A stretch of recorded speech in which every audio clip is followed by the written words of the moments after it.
Hello and welcome. For today's video, we have left behind frigid Shanghai for the much warmer climes of Guangzhou, but we're not here for the weather. We're here for this, the Xpeng P7. Now, a lot of viewers have requested this car over the last few months, and we're very excited to be bringing you a full review, including a glimpse at the latest version of Xpilot 3.0. That is Xpeng's semi-autonomous driving system, which will be competing directly with Tesla's autopilot here in China. Let's get started. First, a quick primer on Xpeng. Founded in 2015, it is one of the many new electric car brands trying to make the most of China's push towards new energy vehicles, and one of the few to be listed on the New York Stock Exchange. It's also one of the few who has actually managed to produce and sell a car. In fact, they managed to produce two different cars. First, the G3 compact SUV, which launched in 2018, then the P7 sedan, which launched in April of last year. Together, they've sold almost 30,000 vehicles so far. The face of the Xpeng P7 is one that I wasn't wild about at first, but it's certainly grown on me over time. It's futuristic, aggressive. This is due in large part to this signature strip of LEDs here up top, which are over the almost imperceptible headlights. This is an increasingly common look here in the Chinese market, but it's one that's just as commonly bungled, looking awkward or cheap. Thankfully, that's not the case with the P7. Xpeng is very open about the fact that they took inspiration from Star Wars lightsabers during the design process. I think that's pretty cool. The only thing that could make it better is if you could change the color of the light. I would make mine purple, like Mace Windu's. The design team behind the P7 clearly had something against sharp lines and creases, because there are almost none to be found on this vehicle. It's like a river stone worn smooth by years of tumbling, or maybe a sand dune that's been shaped by the wind. Even the roofline makes a smooth, fast back transition to the rear end. These smooth shapes are a necessity in electric vehicles, where aerodynamic drag is the mortal foe of range, and the smooth lines give the P7 a drag coefficient of 0.236. Thankfully, we humans tend to appreciate forms that seem to have been shaped by nature, and the P7 is no exception. The stacked look on the front end is echoed here on the rear, with another lightsaber-looking LED strip over top two separate lighting elements. These rear light will probably not get as much attention as the front, but in looking at it, I found that one of my favorite details on the car was the way that it terminated here, on the body panel on the side. It's a small thing, but it's just something that kept catching my attention. As a hatchback lover, I was really hoping that the P7 would have a hatchback-style rear opening to go with this sloping roofline, but instead it has a traditional trunk opening. Still, it offers decent space at about 440 liters, and whatever you can't put here, you can put up front in the frunk. In terms of interior styling and layout, I think the P7 falls somewhere between the Tesla Model 3 and its most direct domestic competitor, the BYD Han, which we reviewed last year. You may recall from that review, the BYD Han has a remarkably traditional interior design with a few modern touches. That means a traditional instrument binnacle here, but with an LCD screen inside, as well as quilted leather seats. The Tesla Model 3, on the other hand, takes all conventions of interior design, crams them all together, and puts them on a big screen in the middle. Well, the P7 retains the big screen. In fact, it measures the same 15 inches as the one in the Tesla Model 3, but it also keeps a 10.25-inch instrument cluster. The interior design language is elegant and simple. Touches like the brushed aluminum door handles and small speakers that pop up when the car is turned on give it a very premium feel. Material quality isn't quite to the same standards as some luxury marques, but it's more than acceptable for a car that ranges from $33,000 to $55,000.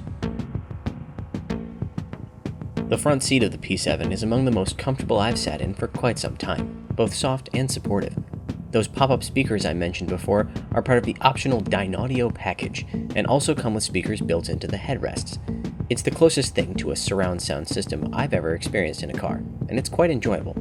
The rear seats, however, were less comfortable.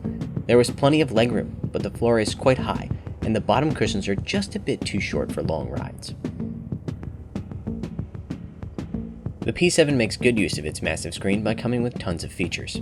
China remains the king of e-commerce, and that's on full display here in the P7.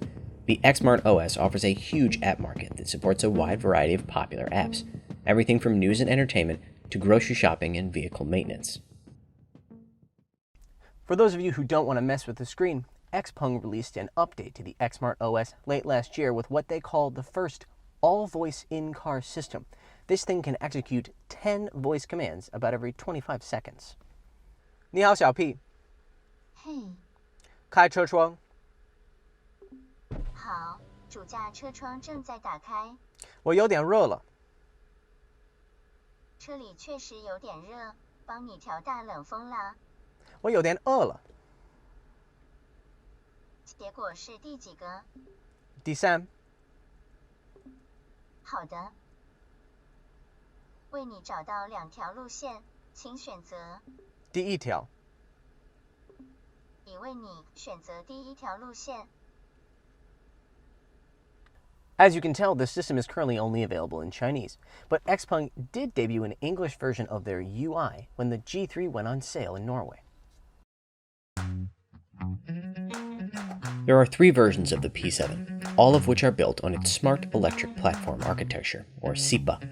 Despite its name, the long-range model is essentially the base standard range version, with a rear-mounted electric motor producing 263 horsepower and 287 pound-feet of torque. The super long-range model keeps the same rear-mounted motor, but upgrades the liquid-cooled ternary lithium battery pack from 70.8 kilowatt-hours to 80.9. The increased size, combined with decreased weight and some aerodynamic modifications, means claimed NEDC range jumps from 586 kilometers to 706 kilometers. Super indeed. The all-wheel drive high-performance model is the flagship, at least in terms of speed, and adds another 161 horsepower front-mounted motor. The official 0 to 100 km/h time for the single-motor model is 6.7 seconds, while the dual-motor high-performance model will do it in 4.3. I'm currently driving a super long-range version of the P7. It's definitely the one that I spent the most time in over the past couple of days. Now, the official 0 to 100 km/h time of 6.7 seconds is more than adequate, trust me. Acceleration is brisk, even at highway speeds, with the signature instant thrust of an electric vehicle. I spent a decent amount of time in the performance version as well, and while I didn't get to throw it around a track or anything like that, I would say that the difference is just as noticeable as you would expect. Adding a second motor up front means that brisk acceleration becomes the type of acceleration where you need to stow any loose items before going flat to the floor. All of my time driving the P7 over the last couple days has been on surface streets and highways, so I won't be able to speak to the performance or handling limits of any of the different versions. I will say, however, that they are all more comfortable than a Tesla Model 3, especially over bumps and imperfections in the road. Now, this is due, I'm sure, to softer suspension tuning, as well as an extra 10 centimeters or so of wheelbase.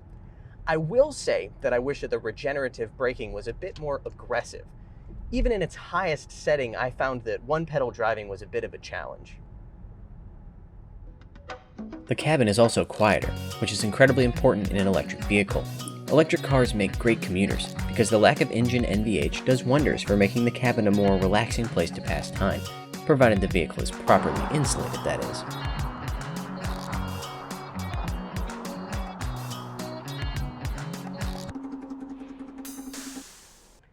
So now we're going to experience what I think is the most interesting and important part of this car and probably this video, and that would be Xpeng's NGP, or Navigation Guided Pilot.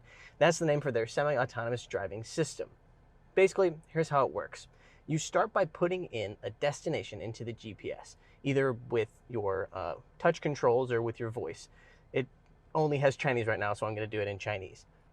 你好，小屁。来了来了。导航区花都母两庄酒店。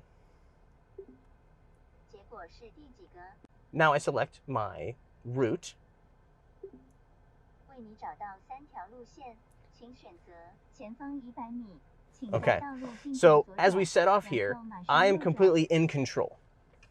The NGP Navigation Guided Pilot has not started yet. It will begin will offer the option of starting NGP once we reach a point at which the system has a high-resolution map. So what this system does is it relies on a combination of high-resolution mapping and sensors, both ultrasonic and wave radar, and 14 different cameras, all these different things, and it puts them all together. So once we reach a point on the route in which the system feels it can take over, it will then prompt me to do so. When I've reached this point, it's going to give me a little reminder here on the screen, a little steering wheel that means, okay, NGP can be turned on. And all I have to do is very simple. Just double press, and now NGP has taken over. It will automatically begin by going the speed limit, which is always a very good idea here in China because there are speed cameras everywhere and you really do not want to speed. At this point, as I said, it's taken over. It will overtake other cars. It will change lanes to do so, of course. And eventually, when we get to the off-ramp, either to get off of the highway completely or to change to another highway, it will control that entire process. All right, so you may have heard while I was talking, I'm getting some bing, ding. So let's talk a little bit about what this car does in order to, what are the safety features. So I would lump these semi-autonomous driving systems, the safety features, into two main groups. The first is ones that use a camera to measure your eye line, and the other is ones that use either torque on the steering wheel or pressure on the steering wheel to make sure that you are, at least engaged with the steering wheel at all times. There is a camera on this car here right above the steering wheel, but as of now, on this version, it does not use the steering wheel to measure eye line. Instead, about every 30 to 40 or 45 seconds, it reminds you to apply a little bit of torque to the steering wheel. I personally think that the best system is one that uses the camera, and I'm told that in future, they will be activating that feature. And I think that a combination of the camera and using the torque of the steering wheel is probably going to be the best one. It's simply the safest. I realize that a lot of drivers are going to say, oh, that's a huge pain. Well, honestly, it's got to be the safest possible option that we have, at least right now. NGP is built on the Xpilot 3.0 Advanced Driver Assist System, which includes 12 ultrasonic wave sensors, 5 high-precision millimeter wave radars, 14 autonomous driving cameras, and 1 in-car camera with HD mapping and high-precision positioning. All that input requires a lot of computing power, so the P7 was the first production vehicle to take advantage of NVIDIA's Xavier computing platform. This is a car that many of our viewers were very curious about, and I have to admit that I was too. Having now driven it, I can say that it does not disappoint. It may not be the fastest or the most agile electric car, but it's quick, comfortable, and packed with tech. My first experience with NGP has left me very impressed, and I sincerely hope that we'll be able to do a more thorough comparison between it and Tesla's Autopilot, the version here in China. That'll have to wait for another day, unfortunately, because our video has come to an end. Thank you for watching. See you next time.